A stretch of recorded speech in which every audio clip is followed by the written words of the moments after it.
Something Was Wrong is intended for mature audiences. Episodes discuss topics that can be triggering, such as emotional, physical, and sexual violence, suicide, and murder. I am not a therapist or a doctor. If you're in need of support, please visit somethingwaswrong.com/resources for a list of nonprofit organizations that can help. Some names have been changed for anonymity purposes. Opinions expressed by guests on the show are their own and do not necessarily represent the views of myself or AudioChuck. Resources and source material are linked in the episode notes. Thank you so much for listening.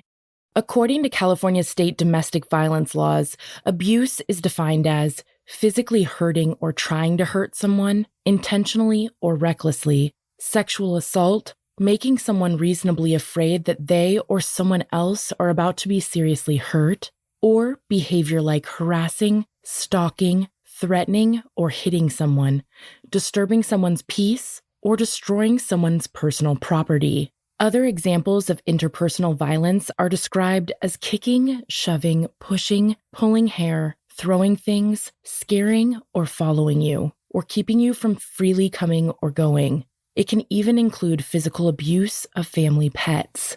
A domestic violence restraining order, or DVRO, is defined in California as a court order that helps protect people from abuse or threats of abuse from someone they have a close relationship with.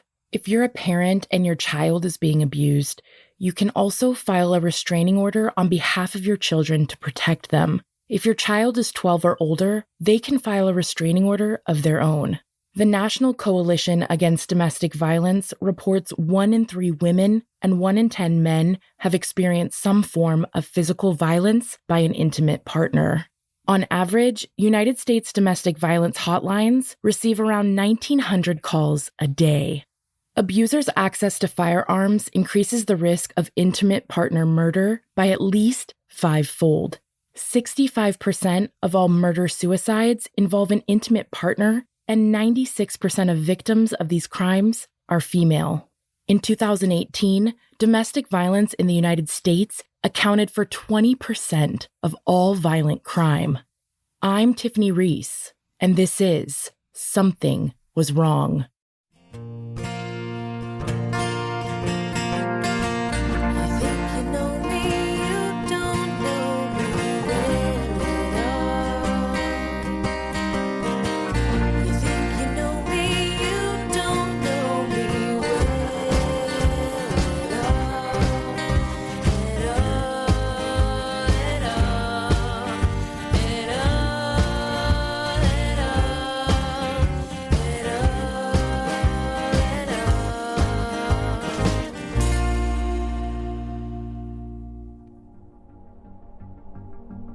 August of 2020, Ardie had filed charges against Kenji, alleging that he had threatened Darcy. He believes these claims may have stemmed from an argument he had with her, where he had gotten angry and frustrated about her continuing to date Ardie. So Kenji decided to reach out to another one of Ardie's other girlfriends in search of answers.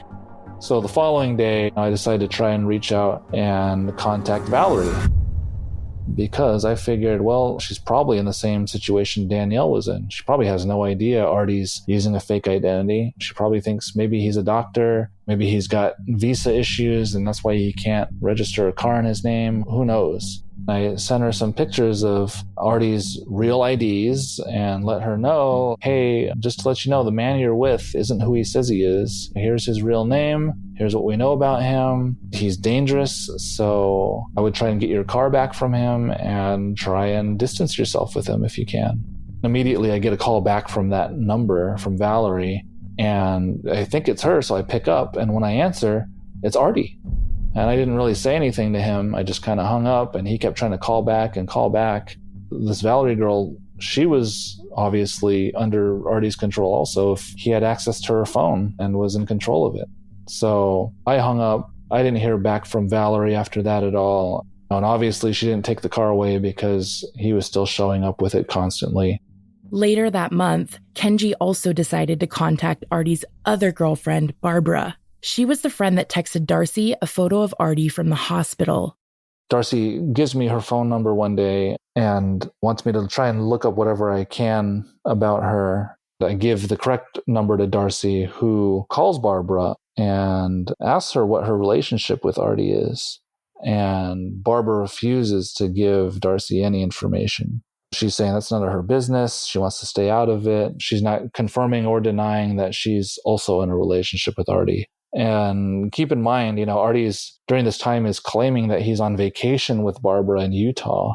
Of course, that pissed Ardie off because he didn't want Darcy knowing anything about his relationship with Barbara. And apparently Barbara got really mad at Ardie about this, and it caused a huge fight on their trip.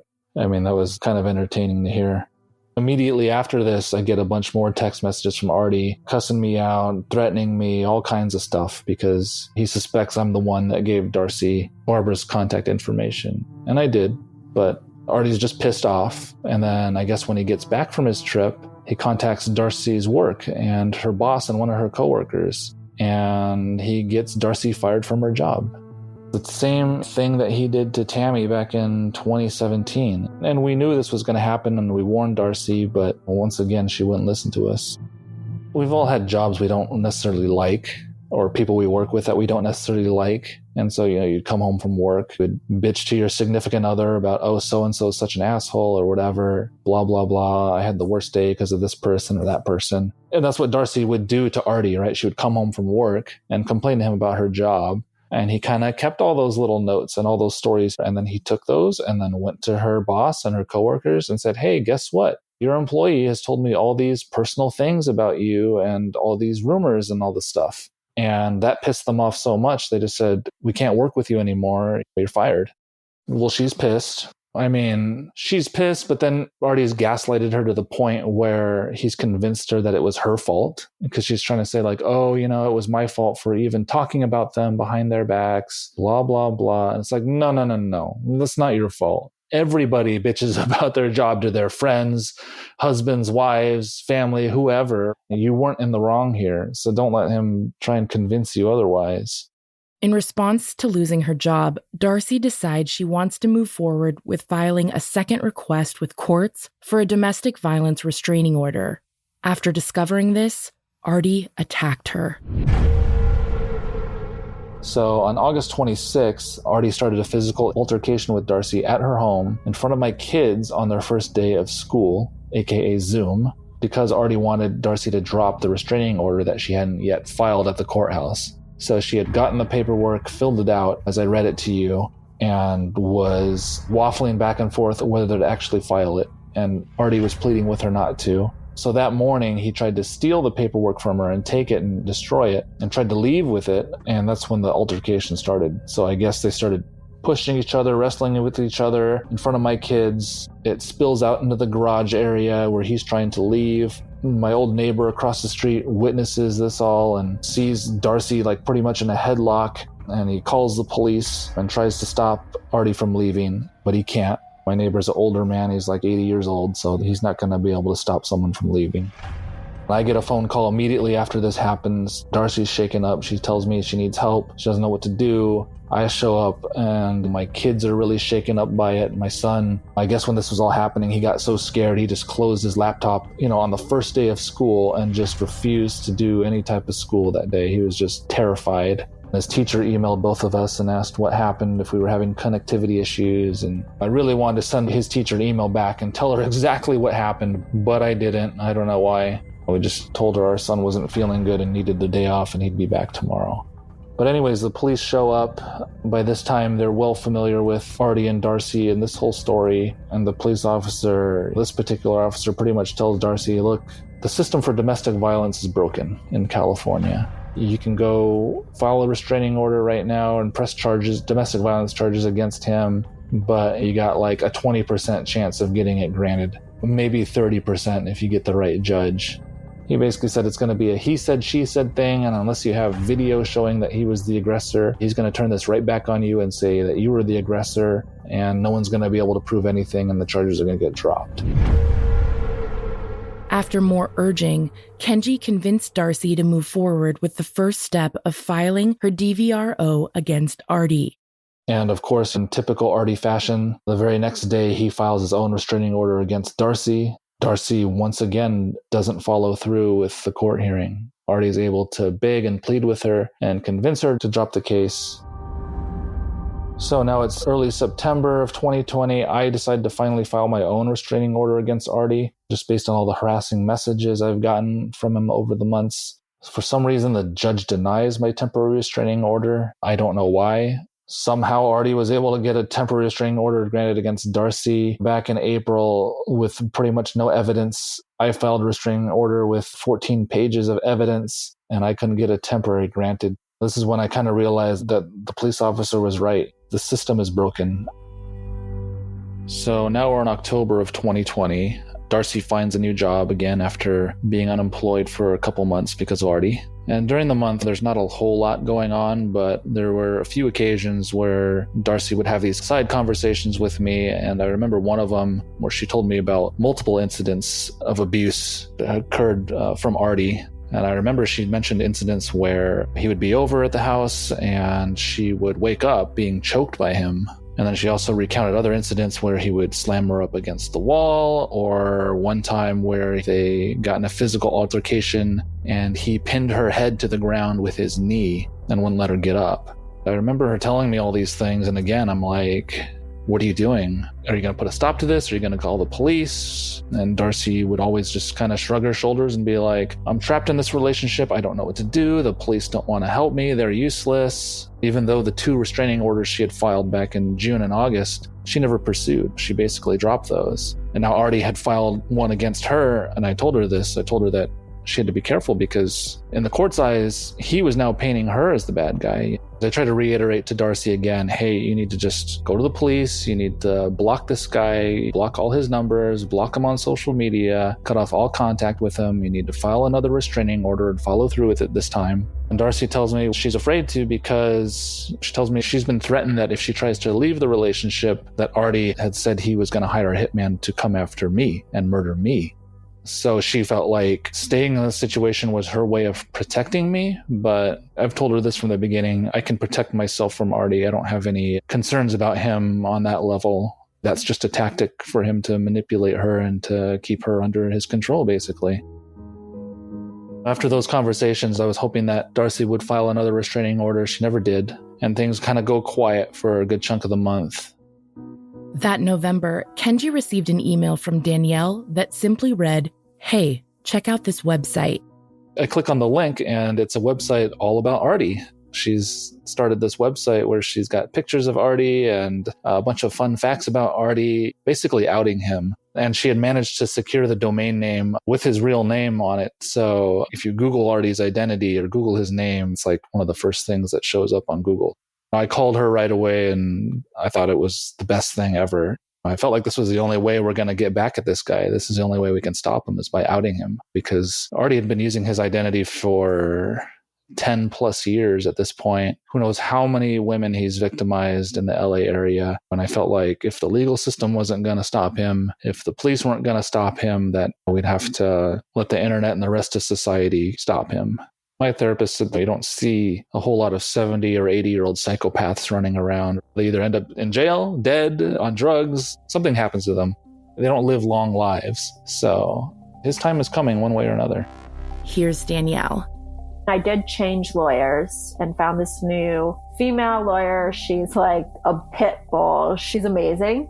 In our first meeting, I remember her just being so outraged by this story. And she's like, we really need to expose this guy. And I was like, yeah, I agree. I mean, I'm writing this book for that very reason, amongst helping victims like me understand why this happens and that it's not shameful. So she also suggested the website, and I was like, could that be considered slander? She said, well, as long as you don't post private information and you're only posting facts, you're good. You can even post the domestic violence cases because they're public records. Danielle took her lawyer's advice, found a web host that allows you to easily create your own website, and started posting. I posted all the facts I had. I found the domain, and I think I created you can do like a confidential who is data, where if they were to look up who the domain owner is, it would be confidential. So I did that. I posted all the information and everything and made my information private. But when you put your credit card information in, you have to obviously put in your billing address. So I did that. In 2020, I was, running errands, and I get a text message on my real phone number, which he did not have. And he was like, I have your phone number and I have your address and I have all this information. And the host of the website company handed it over to me.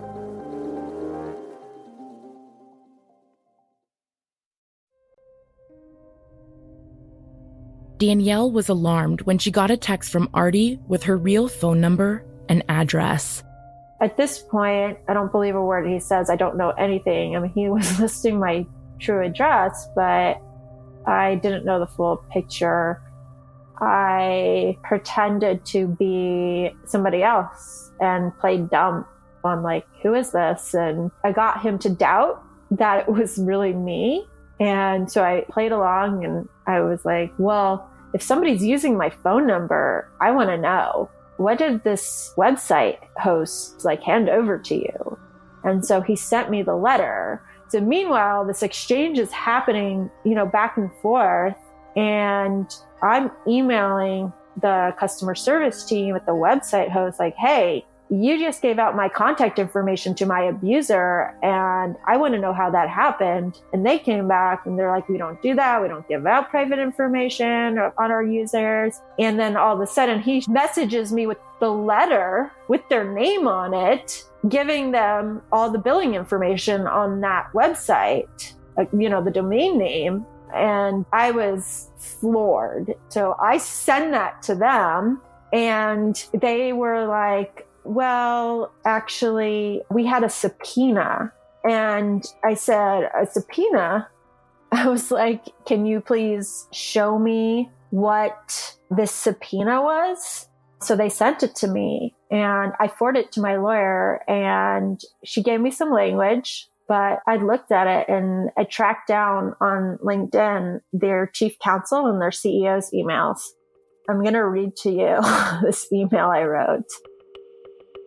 Your legal attorney, and I gave her name, released my private information to a known abuser. As a CEO myself and as the head of operations for a company, I thought you should be aware of what's happening.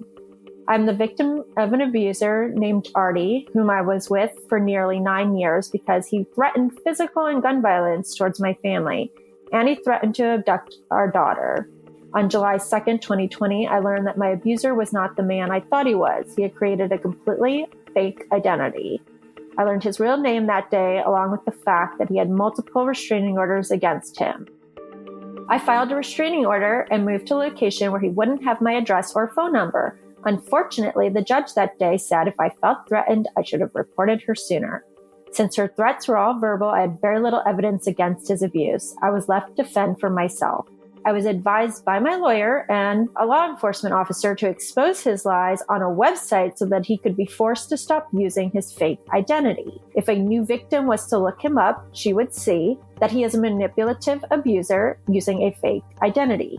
I was careful to not list any private information of his. All information on the website is facts and public records. To have extra protection, I created a false name and paid to have my Whois data confidential. Fortunately, I had to enter my real name and address for your site's billing. I figured this would remain secure and private. Imagine my surprise when my abuser texted my real phone number last week that he had my private phone number and address because you guys handed it over to him. You guys had a duty to investigate and reach out to me, but you didn't. Instead, your team handed my private information over to a known domestic violence abuser. In parentheses, it's literally on the website, and a predator. Now I've been victimized all over again and will have to possibly move so that this person cannot find me. You should also be aware that when I reached out to your privacy support team, they provided me with the quote unquote subpoena he sent over to you guys. It was fraudulent, and anyone with a law degree should know that. I've attached for your reference. Just as a reminder, in a regular subpoena for business records, Ardie must notify the consumer in advance before issuing the subpoena. He also could not have issued a subpoena without a court order or an attorney. I'm the consumer in this situation. I was not notified in any way, nor was your company. There would be another form that is called a proof of service. Even more egregious, though, is the fact that this attached subpoena that was sent to you by Ardie is clearly just a form he downloaded online and is not a court order.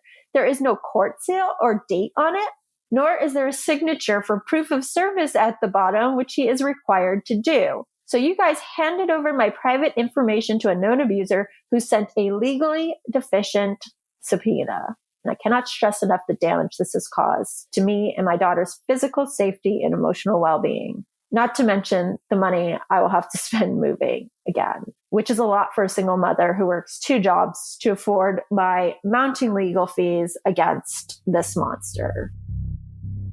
I did not get a response back from them. Can you imagine? What if he had come and, I'm talking about it now because it's after the fact. And obviously, he didn't do anything, but my parents were flipping out. I was terrified. I remember being in the middle of the store and realizing he had my information and shaking and calling my best friend and being like, oh my God, he has my address. What am I going to do?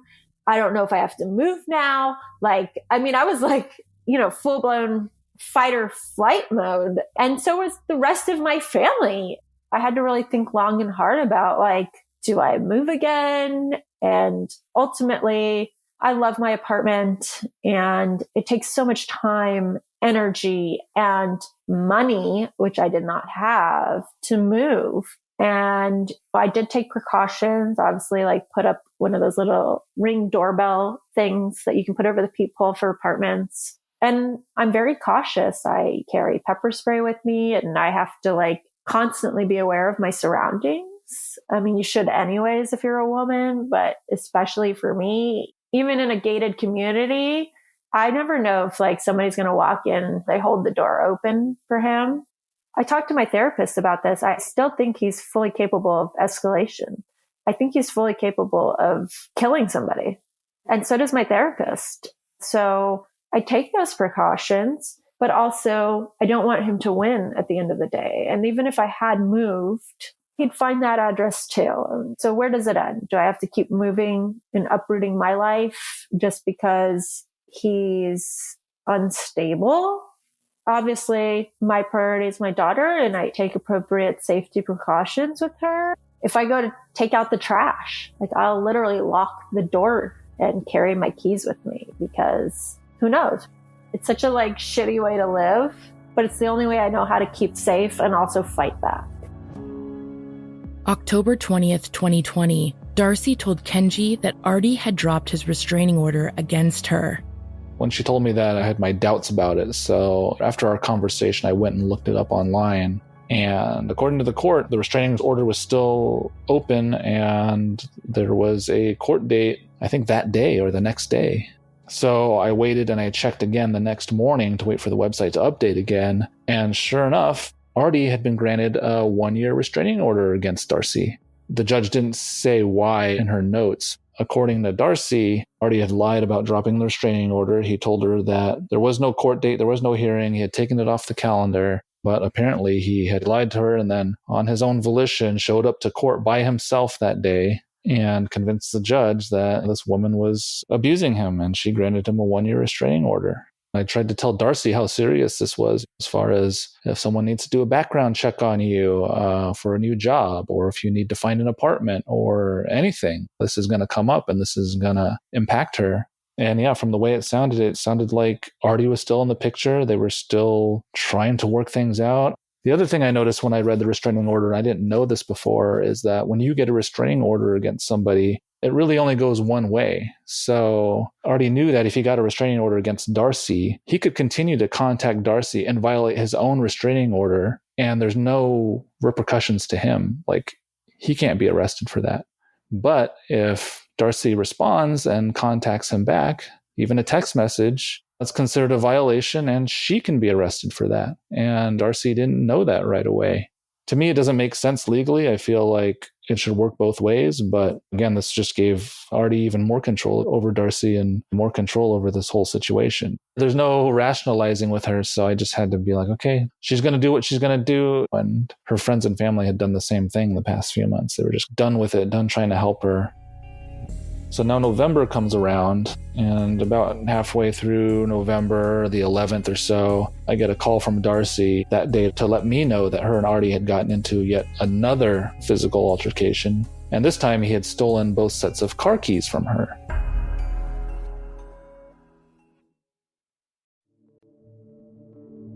Darcy called me to tell me this because the problem is that her car is still registered in my name because I had got it for her as a surprise a couple years prior. And so, I didn't want her to know that I was getting her a new car, so I surprised her with it and I had to register it in my name only.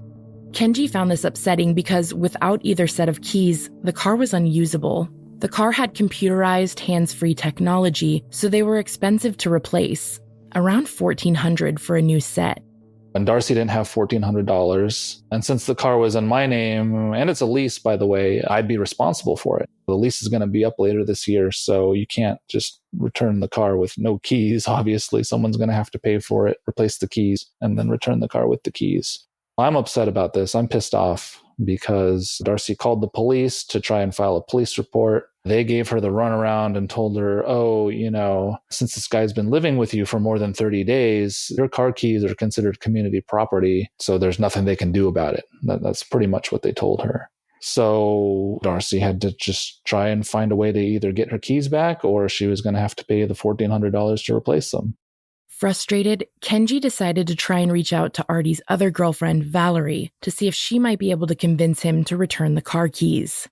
I decided to reach out to Valerie via her sister because if you recall, I wasn't able to get a hold of Valerie directly the last time. Ardie was in control of her phone and he was the one intercepting her calls. So I found Valerie's sister on Facebook and sent her a message explaining the situation and asking her if she would be willing to talk or if she could get in touch with Valerie for me and let her know what was going on. And unfortunately, I never received a response from her sister.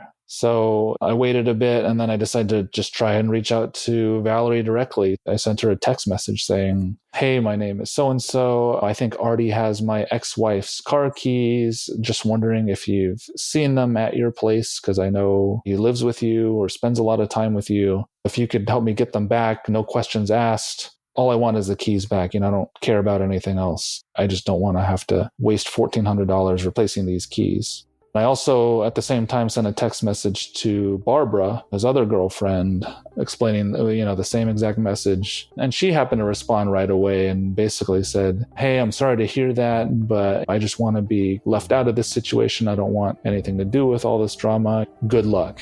So later that evening, I actually received a response from Valerie, who, I can read you the text message. It says, "I went to the police and provided them everything with you have sent me through text. You are now contacting my family. I will file charges and so will they if you continue to disturb me. I am going to take a restraining order out against you. Stop disturbing my life. Also must be embarrassing for your children to have parents like you."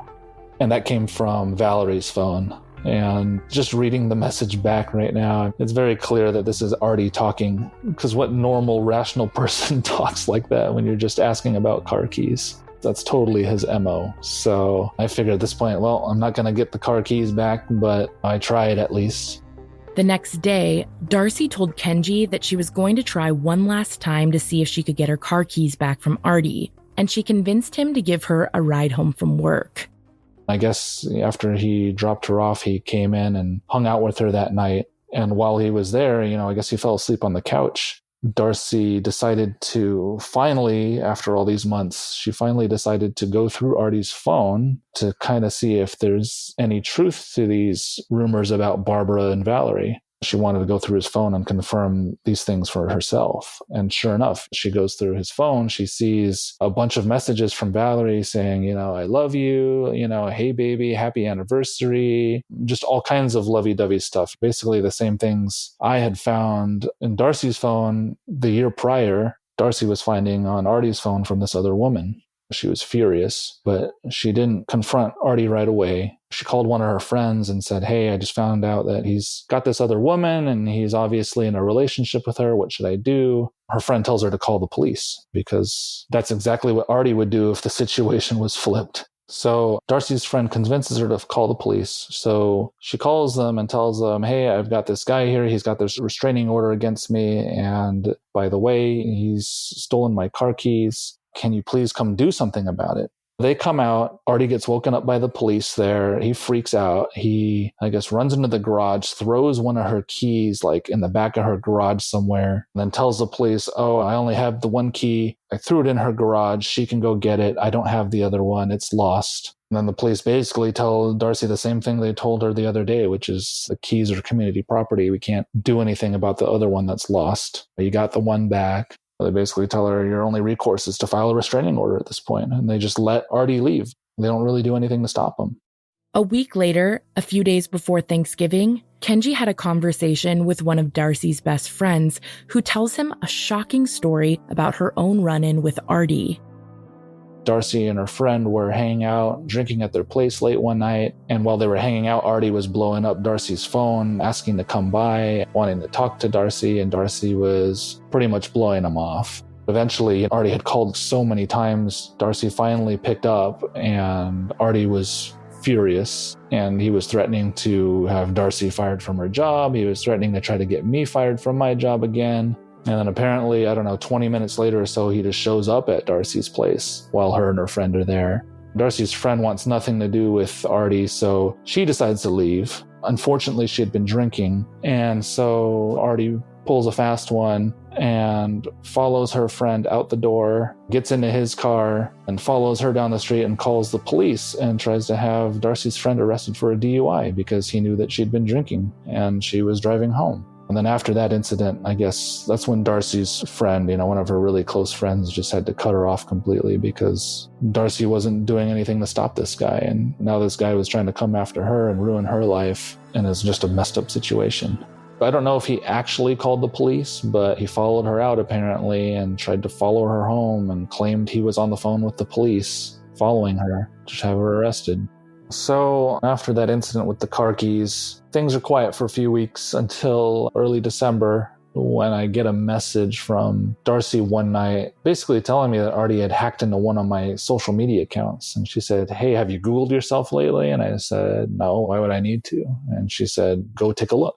And one of the results on the first page is one of my social media accounts. And turns out Ardie had hacked into it and posted a bunch of slanderous and just nasty things about me on this particular social media account under my biography section. And when I found this, I was furious. So I tried to log into the account and I couldn't because he had changed both the email and the password associated with the account. So I had to go through this lengthy process with the company to prove my identity to them so they could release the account back to me and then clean up all the mess he had made on it. He had even sent a private message to some random person I didn't know with a bunch of defaming and slanderous remarks in there. I went through that whole process and I reached out to a detective who Danielle had been working with in the months prior, basically asking him what I could do about this. And he pretty much admitted, well, there's not much you can do because first of all, you'd have to prove that he was the one who actually hacked into your account. And even if I could provide all the proof necessary,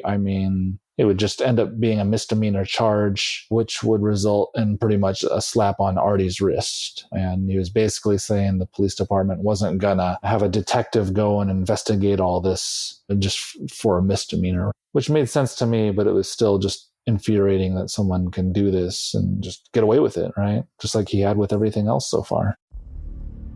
Okay, so a few days later, I'm still pissed about him hacking into my social media. And Darcy tells me yet again that there was another physical altercation with Ardie. She didn't tell me the details this time, but she mentioned to me that Ardie was pissed about this website that he had found out about that was created about him, and he thought that I did it. So Darcy told me that he was going to file a lawsuit against me about the website and try and sue me for damages. I played dumb and I was like, what website are you talking about? I don't know anything about a website.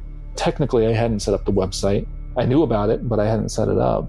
But Ardie was going to claim that I did it, and Darcy was telling me that he had evidence that I did it, which I knew was a bunch of crap. He claimed to have subpoenaed the company and saw my name attached to the website, which wasn't true at all. So I knew he was bluffing at this point to try and get Darcy to do something that he wanted her to do, again, as a method of control.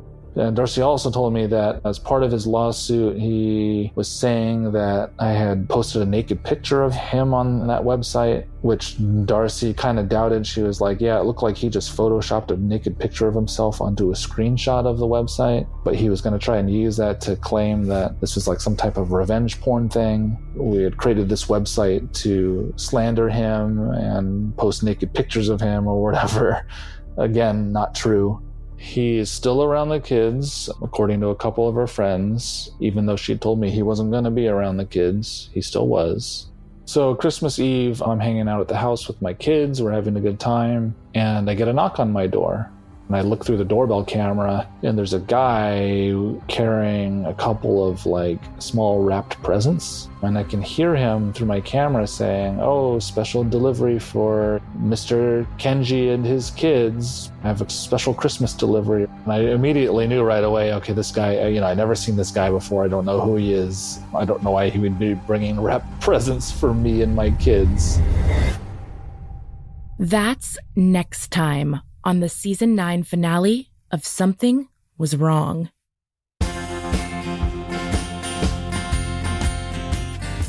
Something Was Wrong is an AudioChuck original.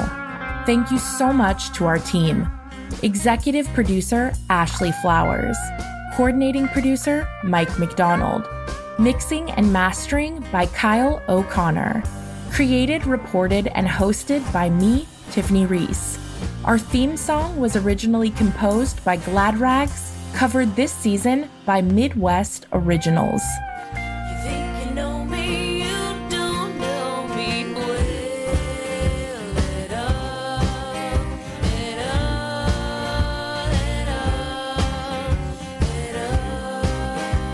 all. So what do you think, Chuck? Do you approve?